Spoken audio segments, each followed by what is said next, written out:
Yeah, good evening, friends. Welcome to the Domain Analytics program. So we are continuing with Energy and Resources Analytics. And today the topic at hand is linear regression. Okay. So let us see in the hierarchy where this linear regression fits. So if I start out with data mining,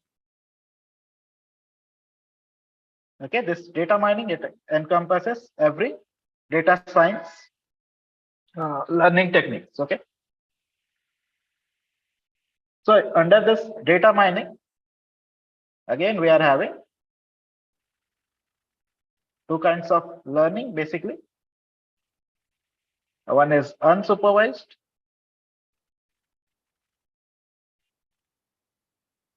Second one is supervised.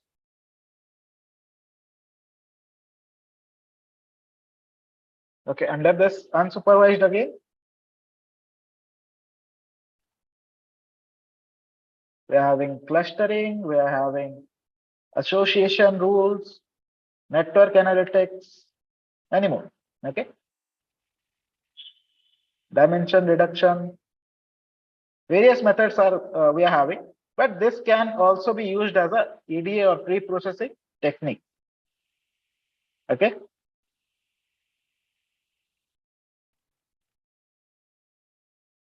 Then we saw supervised, and under this supervised again, we are having classification and regression. So under classification, again, we are having some techniques. These are called as shallow learning techniques because we cannot use directly mathematical equations.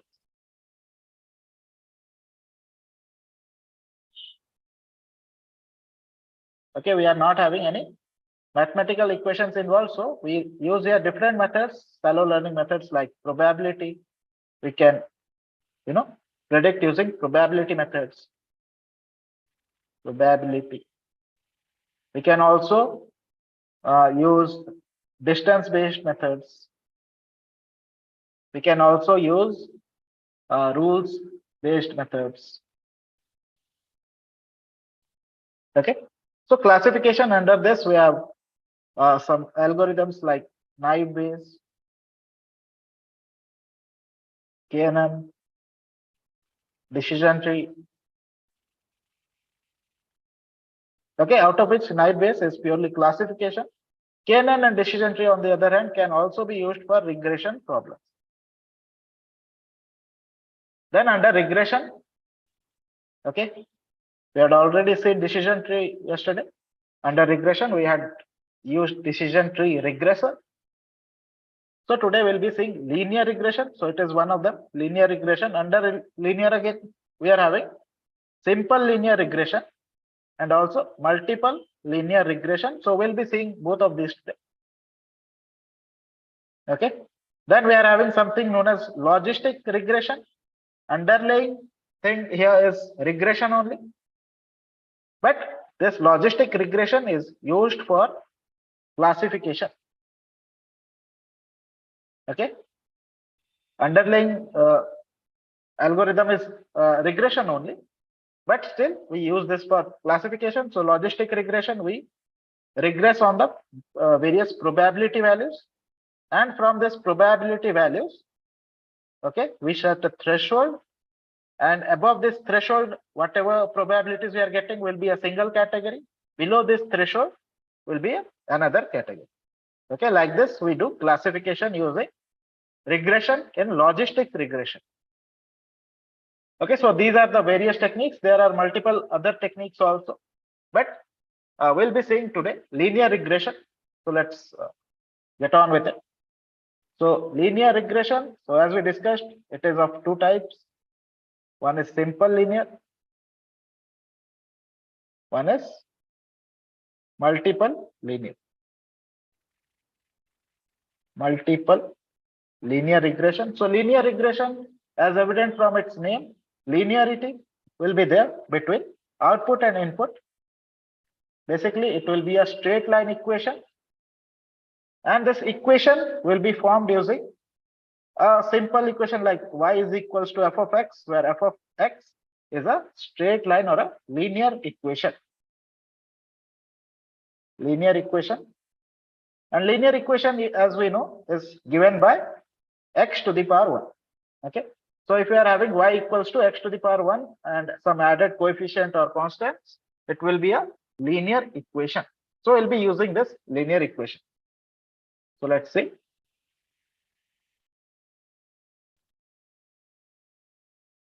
Okay, so we'll be seeing regression analysis, how to do regression. We'll also see linear model. Then we'll see something known as correlation. What is this? Okay. Then we'll also see equation of a straight line. What is linear regression? What is model? What are the various model assumptions needed for linear regression? What are transformations? What is bias and variance? What is business use case? Okay, we'll see a business use case at the end. Okay, so let us see. So what is regression?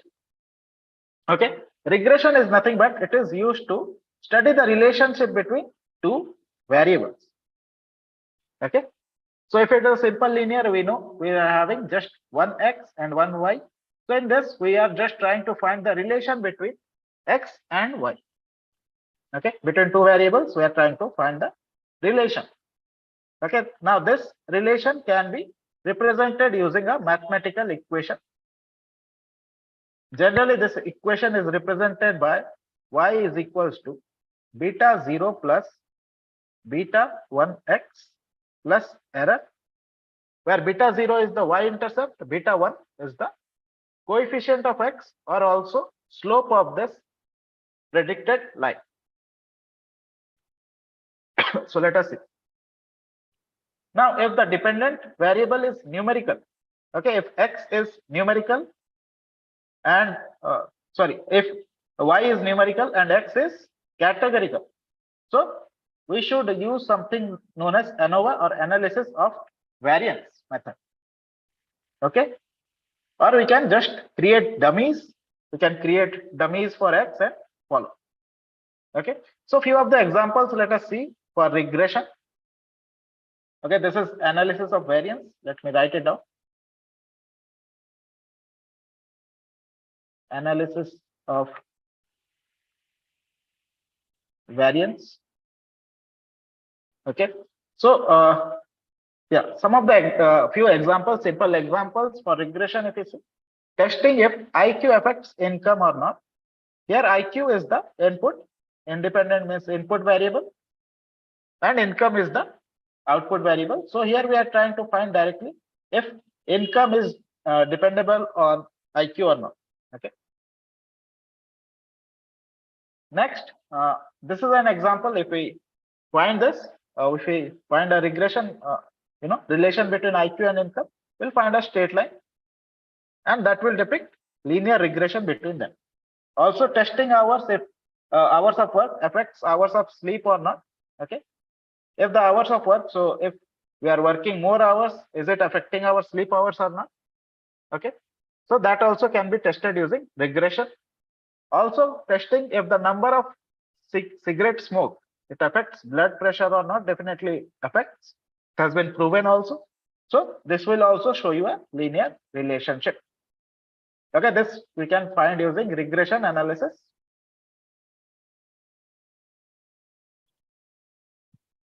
Okay, let me just clear the screen here. And to find the scatter plot, we see income is directly proportional. Okay, so we can find this using linear regression. Okay, so okay, let me just tell you. Regression can be linear as well as non-linear. Today we are going to see linear, but it can be linear as well as non-linear. Okay, so in this example, we can see it is a linear relationship between income and IQ, as you can see here. Okay, it is linear. But this you can see it is not a linear relationship. We are having something like this, then like this. Okay, U-shape. Okay, so we cannot use this kind of equation for this kind of data for linear regression. If we do linear regression on this, it will not be able to generalize. We can just form something like this, a line, which most of the points will not be able to generalize. So in this kind of scenario, we can use linear regression. In this kind of scenario, we'll not use linear regression. Okay, so let us see regression analysis. Okay, so the plot we saw earlier, so you can see this plot. So how to know if these two are related, and if they are related, how they are related? Okay, what is the strength of their relation? So this can be seen using a scatter plot, a scatter diagram. Okay, so in this diagram, first diagram, we can see the relation between two variables. So let us say we are having two variables. Suppose we are having here we are having v1. Okay, let me change the color. Okay, this is variable 1, and the second one is suppose variable 2. Okay, this lower one is variable 2, upper one is variable 1. Okay, so here we see there is a straight line which confirms most of the points. So we can see this is a strong relation, strong positive relation. Why a strong positive relation? So two things we can measure from a correlation plot. This is known as a correlation plot. So we can measure direction. We can also measure strength. Direction is given by when one variable changes or increases or decreases, other variable also has the same change. Okay, so if v1 increases, v2 also increases. If this is the case, it is a positive relation. And strength is given by how far these data points are located by this predicted line. If they are far away from this predicted line, suppose here we're having, so this will not be a strong positive correlation. Strength here, if we are having far away points, here it will be moderate or low. Okay, so strength can also be determined by how far the data points are from this predicted line or from this regression line. Okay, so two things we can measure. If both are increasing, it is positive. Both, if one increases, another one decreases, it is negative. If strength points are lying close to the regression line, it is, you can say, is strong. If they are far away, moderate. If still more far away, they are weak. Okay, so this is also a moderate, you can say. Here we cannot find any relation because we can see this any side you draw, we will confirm some line, but none of the line will confirm most of the points. So we cannot say there is any relation between these points. Okay, here we can clearly see this is a upper trend, this is a lower trend, but here we cannot see any trend here. Again, this you can see it is downward. So we can say this when v1 increases. Okay, when v1 is increasing, v2 is decreasing. So you can see if from here to here, if it is going like this, v1 is decreasing. We can see. So suppose from this point to this point we are saying. So from this point to this point, v1 is increasing. But what about v2? Let's say v2 is from here to here. So you can say v2 is increasing. So in this case, when v1 decreases, v2 increases, or when v1 increases, v2 decreases. So it is a negative relation. Okay, so we can say this is a moderate negative relation because most of the points do not confirm with the line, and here most of the points are coming close to the line. So here it is a strong relation, here it is a moderate or weak relation, you can say, and here also it is a negative relation because it is still downwards. And this is a depiction of a curvy linear. This is not a linear relationship, it's a curvy linear relationship. Okay, so these all things we can find from a scatter diagram.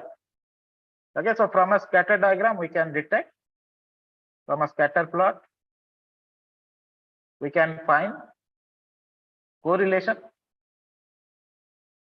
Clustering also we can find here, clustering and correlation.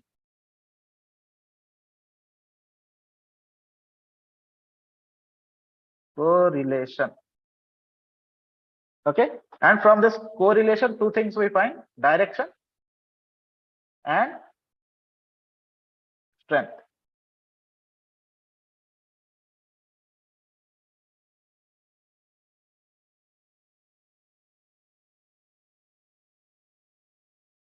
Okay, let's go to the next one.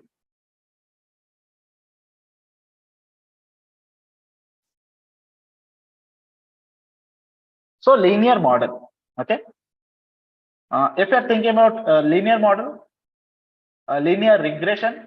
Okay, the relationship we are trying to find the relationship between target and predicted variables or input. X is the input. Okay, there are various names. Let me just point it to you so that if I use afterwards, you'll be able to know. Y is known as target value, target or dependent or output. Anything you can call Y. This is predictor. So synonymous names I'm giving. Predicted. So target is used with predicted values. Dependent is used with independent values, independent variables. And output is used with input. Okay. And it is in the form of Y is equals to A plus B into X plus E, where A and B are some constant. A is also known as Y intercept. Okay, it will be a constant value. B, on the other hand, will be the slope of the line. It is also known as regression coefficient or coefficient of X. Coefficient of X. And E here is the error term. Error term will be for each observation. Okay. And there are few assumptions also. We'll see this. So it should be normally distributed is one of the observation. We'll see multiple other observations. Okay. Now this normally distributed or not, we can test using a histogram. Okay. This is one of the method in which we can check if the histogram is giving us a bell curve, then we'll say, yeah, it is a normally distributed curve.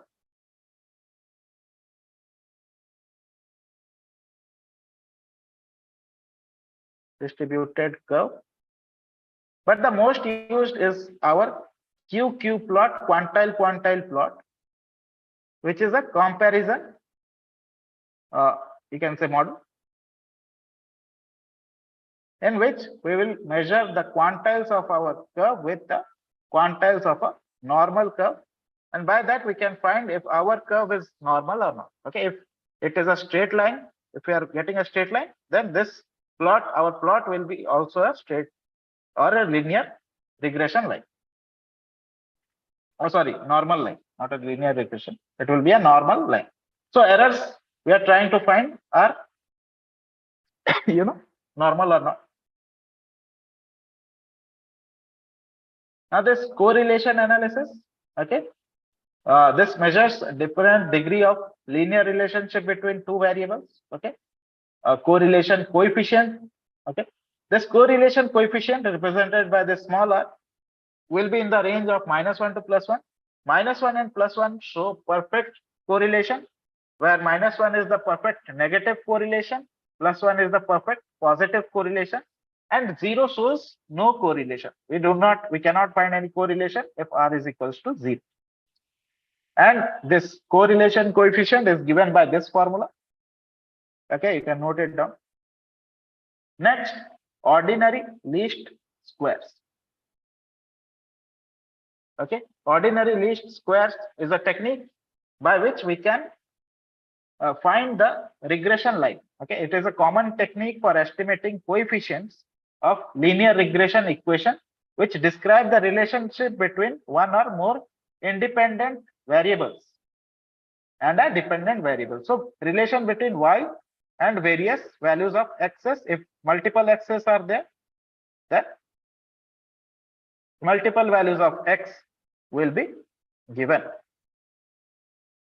Okay, it gives the relationship between y and x, input and output. Okay, and basically it is a minimization technique, you can say. Minimization technique, where it tries to minimize the square of error. Okay, sum of squared errors, you can say. It tries to find the line having the least amount of sum of squared errors, and that line will be our regression line.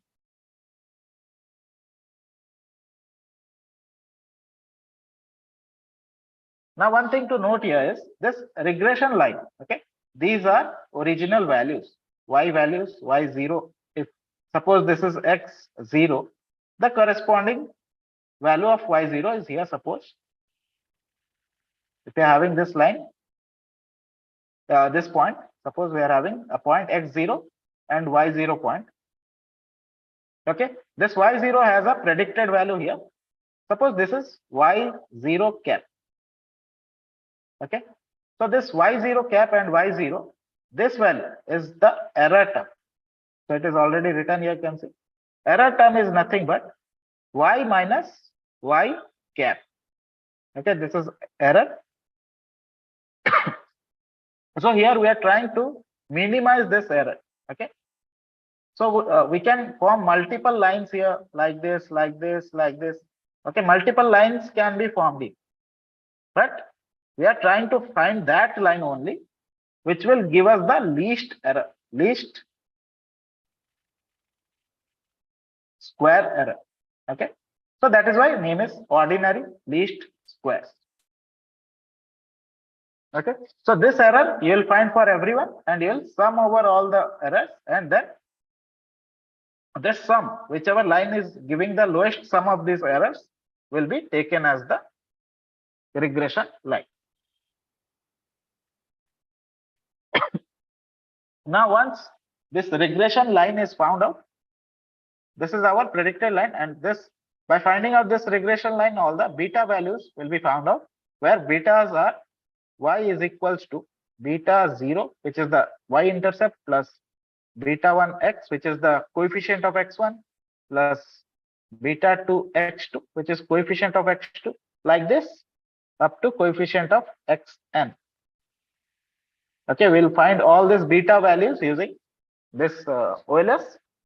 Once this is found, we can use this as a regression line, and we can make predictions of other unseen data.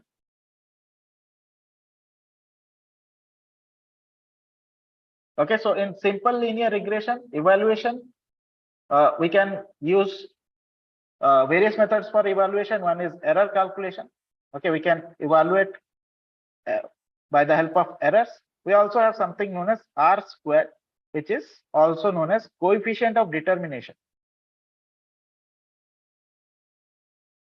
Okay, so what is this? Let us see. But before that, let us see this example where I'm having a line like this.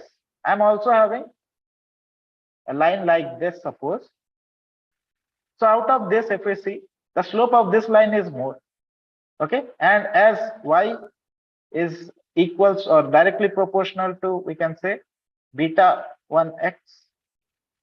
Okay, suppose x is constant, so y is directly proportional to beta 1. So as the value of beta 1 increases, y value also increases. So we can say, okay, that beta 1 value, as it increases, y value is also increasing. So with increase in slope, y value also increases, so y gets better, let us say.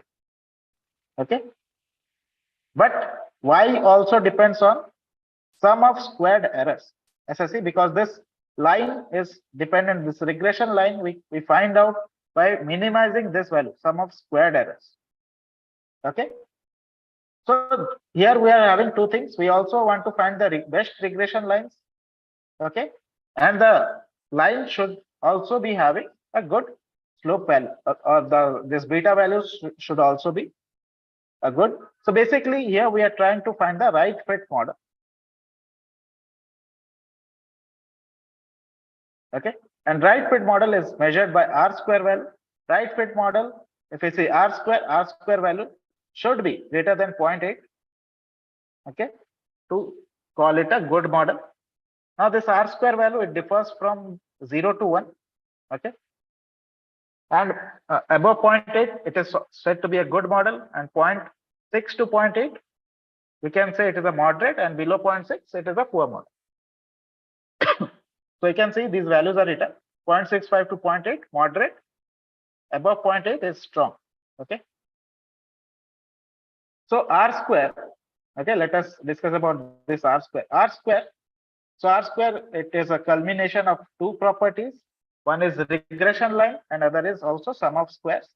So R squares is given by the formula SSR by SST, which is nothing but SSR by SSE plus SSR again. So SSR is nothing but sum of squared regression, okay, and it is given by this predicted value and its distance, or the distance from y bar. Y bar is mean of y. All the y values, its mean is y bar.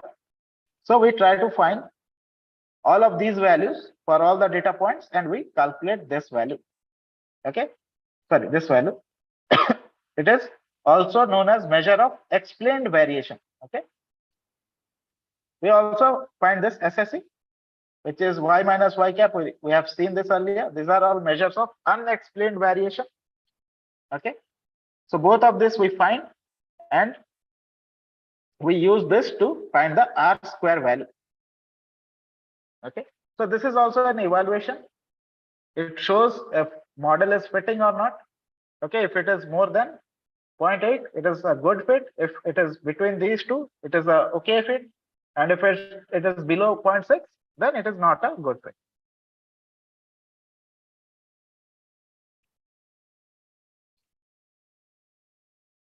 Okay, now simple linear regression. So linear regression, I told you it is two types. One is simple, one is multiple. Okay, so let us first see the simple linear regression properties. So in simple linear regression, if you just see the previous slide, okay, we can find two intervals which you can find, okay. One interval is, okay, let me take a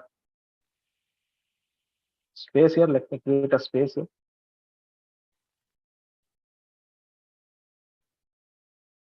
Okay, let me take some more space here.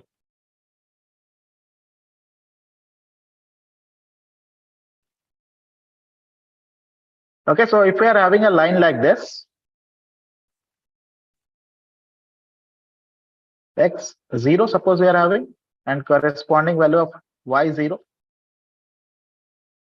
Okay, so prediction interval, it represents a range that a single new observation is likely to fall. Okay, suppose single new observation is x0, it is likely to fall given the specified settings of predictors. Okay, if we are given the beta 0, beta 1 values, so what is the prediction this y0 will fall and in which interval? Okay, this interval is known as prediction interval. Okay, so prediction interval is basically for a single value, okay, or single response value, you can say. Whereas this confidence interval, if you are talking about this, it is a generalization of all the intervals. So it is a, you can say, it represents the range in which this mean line, okay, this regression line will fall in. Okay, you can say this range is what our confidence interval will fall in. Okay, so we'll call this confidence interval. So confidence interval, it represents a range that mean response. So this is the mean response. Okay, this line, what is the probability of this line falling? So this, up to this, we are having a probability. So you can say 95% confidence if you are taking 95% of the chance this line will fall in this region. Okay, so when we see the prediction interval will always be wider. Okay, this will have a larger value, larger interval than our confidence interval, because there is also some uncertainty involved in predicting a single value than a mean value. Okay, single value prediction is harder. So we are having a wider range of interval. As confidence interval is a mean value, so we can predict it more accurately than prediction. Now, simple linear, if we consider, okay, here y value is continuous. So every regression problem, y will be continuous. This is a definite thing. X might be continuous, might be discrete. For simple linear regression, again, X will have just a single value. Okay, there will be just a single X. Okay, if it is single and it is continuous, we can directly go for simple linear regression. But if it is discrete, again, we'll have to convert this discrete into numerical terms. Once we do that, then we can go for simple linear regression. Okay, so this is simple linear regression. Okay, this is multiple linear regression if you are having multilinear regression. So here also you can see y is continuous. Okay, X on the other hand are multiple, and if all are continuous, we can directly go for multiple linear regression. But suppose X are multiple but are discrete, again we'll have to create dummies for them. Once this is created, we can go for regression again. Okay, so same thing here, just the differences. Multiple X values are there only single X values are there. And with multiple X values, okay, there are some assumptions also involved. So let us discuss about that.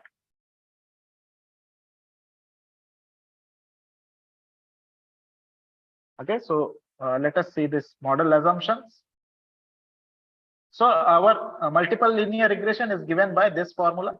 Y is equals to beta 0 plus beta 1 x1, beta 2 x2, up to beta k xk, and an error term also. Okay, so the assumptions here follow this mode, line method. Okay, linear, independent, normal, equal, variance. Okay, so the line should have linearity. Okay, assumption that about the form of model, linear in parameter. Parameters should be linear. Okay, then we are having assumptions about errors. So errors should be normal, independent, and having equal variance. Okay, errors should be normal. Errors should be normally distributed. If you are checking out in a histogram or a KD plot, kernel density estimator.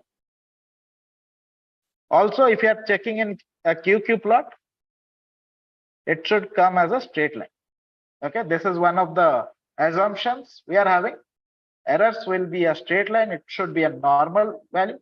Mean of all the errors should be 0. Okay, this is also an assumption we are having for linear regression. It should be having constant variance or homoscedastic. Okay, so let me tell you about this homoscedasticity.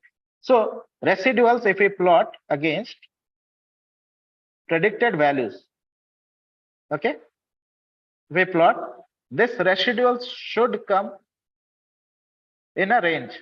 Okay, in a range means in a variance range, this variance range. If it comes within this range, okay, we say it is homoscedastic.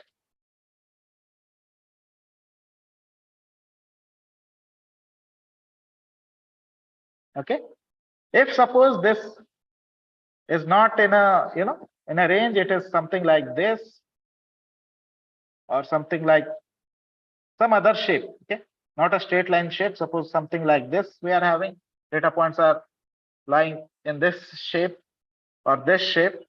These are known as heteroscedasticity.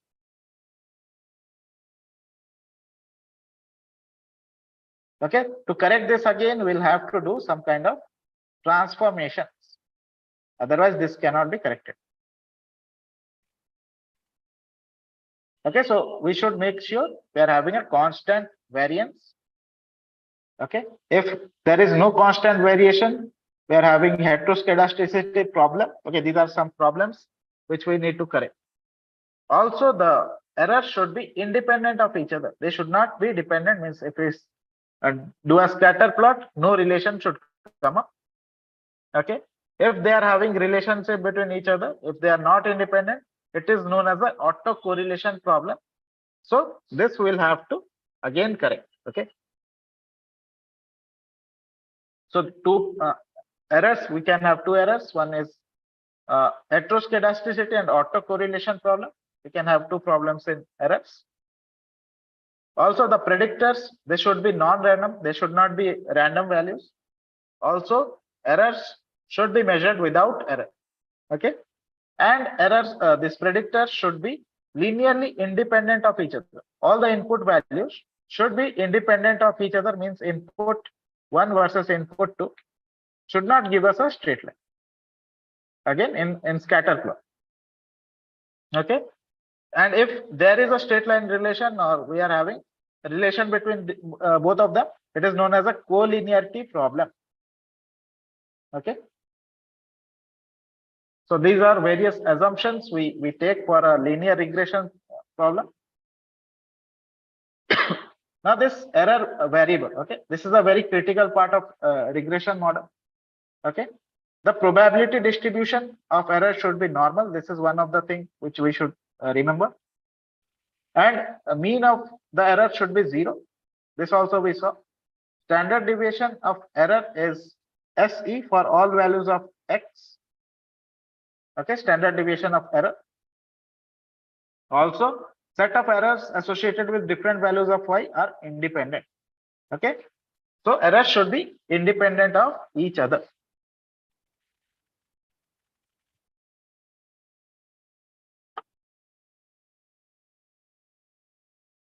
Now let us see a use case. Okay, so use case I have chosen is prediction of power in wind turbine. Okay, how much power is being generated in a wind turbine?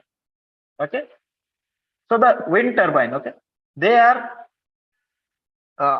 means we are having intermittent nature and low control over wind condition. We cannot control the winds. Okay, so these bring up some problem to every grid operator who are looking forward for this wind power generation. Okay, and the successful integration of this wind power to over electric grid is very difficult. Okay, and wind and solar, basically these two we use, and this is used to satisfy the current demand, because if we are not using if we are just using non-renewable sources of power, maybe that we cannot satisfy the current demand of electricity. Now this in combination with having a predicted demand and balance it with supply, the grid operator now has to also predict the availability of wind and solar generation in next 24 hours or next week. Okay, this is also needed so that the grid stations will be ready for this kind of power intake. Okay, now apart from holding back the benefits of renewable energy or incorrectly scheduling of wind generation plants, they might also lead to unnecessary reservations, higher costs passed over various consumers. Okay, the consumers who are intaking this powers and other expenses and polluting power resources. Okay, and also working with real data is very challenging. Okay, due to noise and missing periods. So we have used a simulated data. Okay, so in this simulated data we saw that power generated is mainly in the range of 250 to 1600 kilowatts, and wind speed is mostly in between 5 to 10 meter per second. Okay, minimum being 0 and maximum being 20. Okay, and mainly the wind was seen coming from southeast, which is 100 to 170 degrees. Okay, so this data, again, we saw this in Texas. Okay, this data is coming from Texas wind turbine. data set. Okay, wind turbine data set.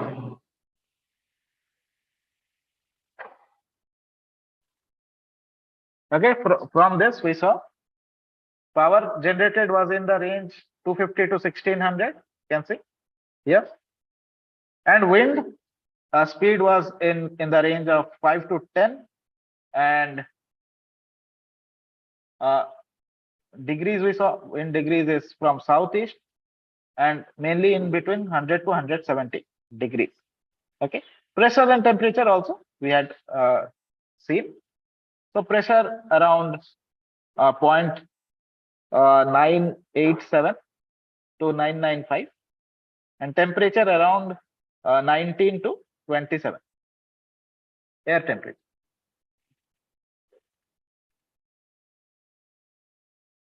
Okay, we also did correlation. So here we saw correlation. So this is EDA part. Here we saw high correlation between high positive correlation basically between power generated. Okay, power generated and wind speed. You can see this portion. Okay, 0.95. 0.95. Okay, and we also saw negative correlation between pressure and temperature. Okay, but not this much high, but yeah, but we saw a negative correlation also.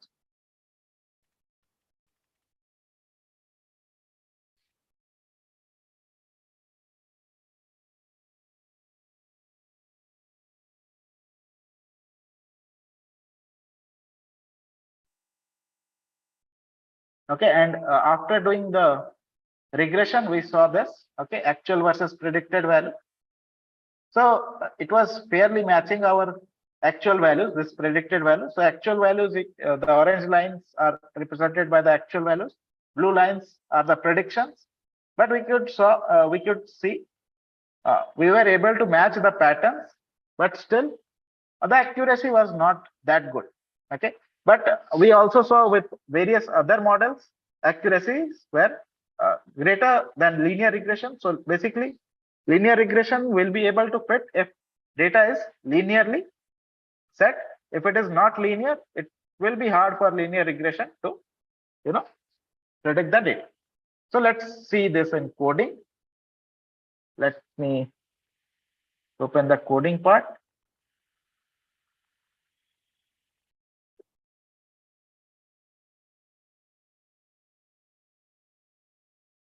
Okay, so we are seeing Texas wind turbine dataset, which is a simulated dataset. This is created dataset. Okay, so we are seeing here how the intermittent nature and low control of our wind condition, they are giving us some issues with the grid operator in successfully satisfying the current demand. Okay, and just let me complete here. Okay, so we will be using this power generation from wind turbine to satisfy the demand basically, but this demand might also be hampered by this wind which is not under our control. And also to add to that, we also have to predict the generation of this wind or solar, these power for at least for next day. Okay, so that our plants will be ready for that intake. They can be ready for that much intake of power. Okay, because this data, this energy is very hard to store.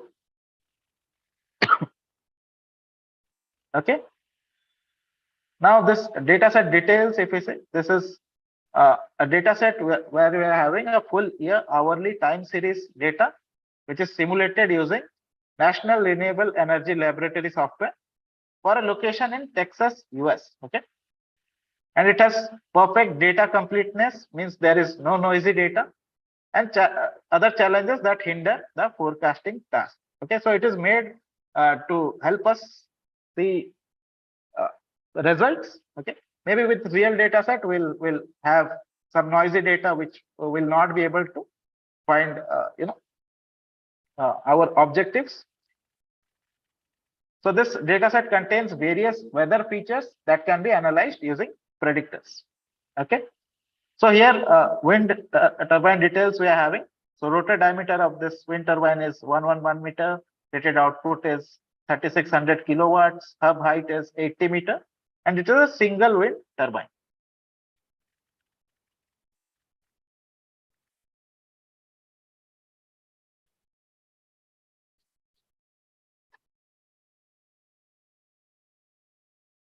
Okay, so we'll be evaluating this. Okay, using time series as well as regression. So we'll be finding mean error, root mean square error, mean absolute error, mean absolute percentage error, and correlation. Okay, these all will be finding. So we are just loading here the required libraries like pandas, numpy, date time, okay, whichever required. And we are also loading our metric files, which are mean squared error, mean absolute, MAPE, MSE, MAE, R square, okay, all these values which we require. Also, we are importing Pandas profiling to do ED. Okay, standard scalar also we have done. And also, of course, linear regression, which we will be using later.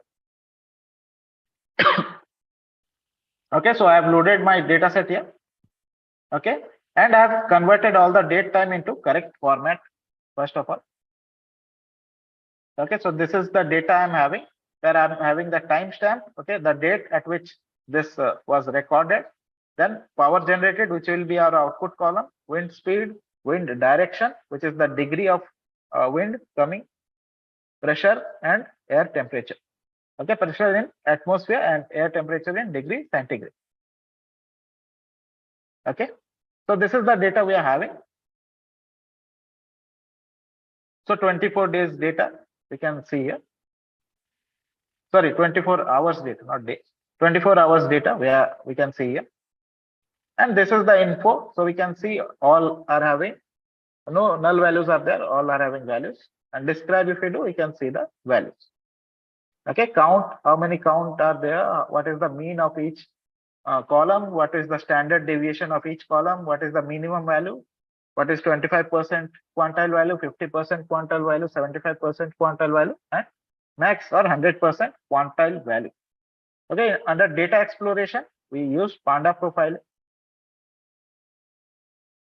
So here under Pandas profiling, we can see each and every data. So timestamp is just a nominal value. So we are getting a uniform value, uniform graph. Okay, so here you can see the bar graphs.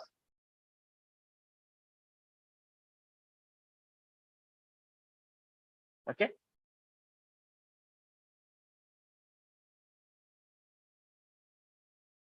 So here we can see the, you can say a scatter plot like thing. Okay, between system power generated air temperature, or say if you see the system, it will be of course a linear curve with wind, if you see, with pressure, with wind direction. Okay, so we can see all this data here. Correlation also we can see. So correlation I have already explained to you in the slides. Missing values, there are none. Okay, so this is the sample data we are having. Okay, so this is all about EDA, auto EDA. Then we visualize this. So we have visualized system power generated with respect to wind speed, which I already showed you here. So system power versus wind speed is something, this graph we are having. So you can see this is a S-like curve we are having. Okay, so same we can see here also. Okay, power output versus wind. Okay, it looks like a logit function. Okay, looks like this. So we are just, fitting it with a logistic regression function like this. And from this, we again saw we drew the box plot for every value, and we see most of the values. So this we already seen. So system power generated is in the range. So maximum we see 250 to 1600 values. Okay. Power is generated mainly in this range.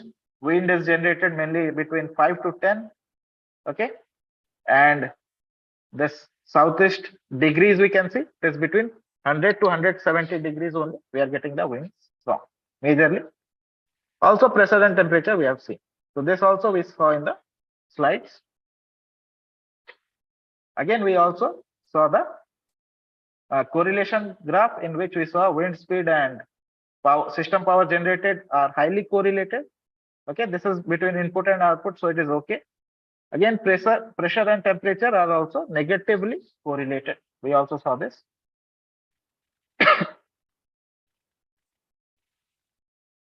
Okay. Then we also saw hourly power generation. Okay, hourly breakdown if you see. So the following visualization we see here, hourly breakdown of windiness. Okay, how the wind is there and how the power is generated based on this wind. So per hour, what is the power generated? So you can see between these hours, power generation is more. Okay. So we can see it is windier in afternoon, okay, or early evening, this part, where power generation is more, okay. Because it is more windy, the wind turbine will generate more power, okay, but when we compare to other parts of the day. Okay, but in let us see here, month wise also we can see in April, the most wind is being, means most power is being generated, means April months will be having more windy weather. Okay, so these like we can make inferences like this. So you can see the second graph shows breakdown by month, with windiest month being April and least windy being September.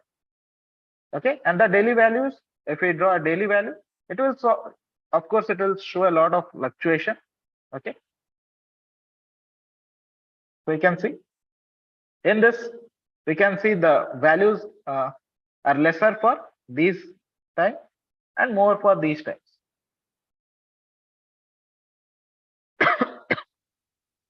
Okay, then we splitted our data into X and Y. So basically the split we have done between X and Y.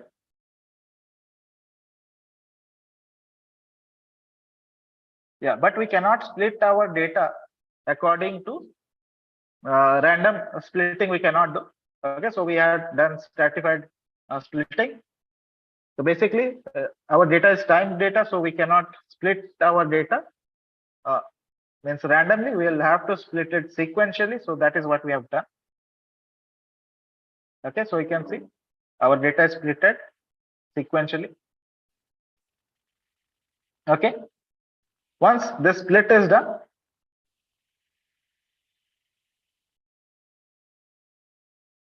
once this split is done, okay, we are creating a function by which we can test multiple regression models here. Okay, so this is a user-defined function. It is named regression calculation, which takes X train, Y train, X test, and Y test, and the regression which we want. Okay, so here X train, Y train. So we are fitting our data on X train, Y train, and predicting on X test like we do, and we are also calculating all the, our metrics, error calculation we are doing. So I did this on linear regression. So you can see I've taken linear regression. On this, we found accuracy to be 91.34, and coefficient of determination or R square value was 91. We can see here 0.91. MAPE value was this. MAE was this. RMSE was this. Okay. And when we drew this, actual versus predicted diagram in a time series plot, so we saw that linear regression was able to capture the patterns correctly, but it was not able to accurately, predict the data. Okay, it is still good accuracy. We are having 91% accuracy, but with other models like decision tree regression, random forest regression, gradient boosting regression, XGB, we got better prediction. Okay, so friends, this is the final result. So yeah, friends, we are done with our coding. Yeah, so thank you everyone, and we'll end our session for today now. And tomorrow we'll be following up with a neural network model. Okay, so we'll see this. This will be the last day. So yeah, thank you friends. Have a good day.